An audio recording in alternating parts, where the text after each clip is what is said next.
Nino the squirrel shares nuts.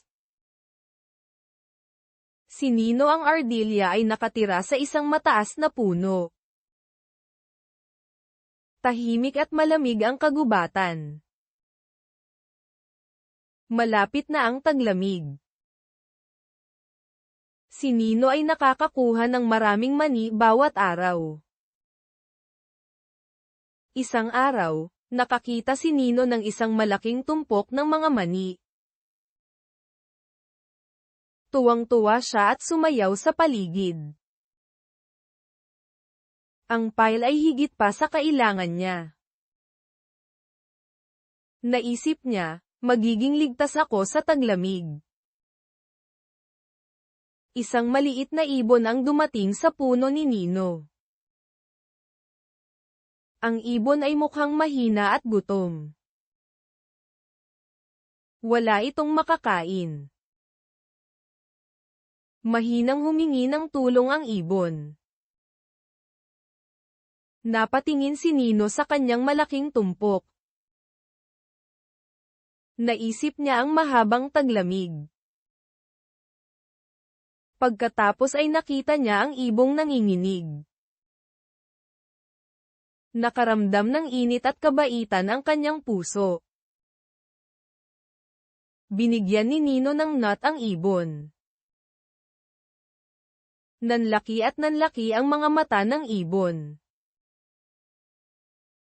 Kinain nito ang mani sa tuwa. Salamat, Nino, huni ng ibon. Maya-maya, dahan-daang dumaan ang isang hedgehog. Pagod at malungkot ang Porcupino. Tinakpan ni Snow ang paborito niyang landas. Wala siyang makakain. Nakinig si Nino sa kwento ng hedgehog. Naisip niya ang buong banten niya. Pumulot siya ng ilang mani. Eto, para sa iyo ito, sabi ni Nino. Napangiti ang hedgehog na may kaluwagan. Maingat niyang dinala ang mga mani sa bahay. Medyo lumiwanag ang kagubatan. Ang kabaitan ay lumaganap tulad ng banayad na sikat ng araw.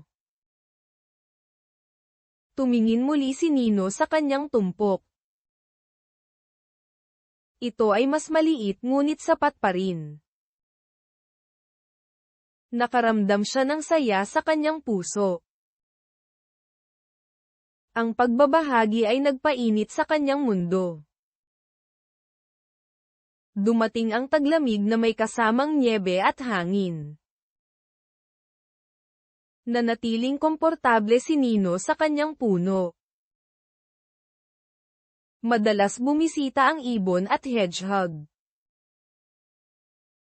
Magkasama silang nagtawanan, nagbahagi, at nanatiling matatag.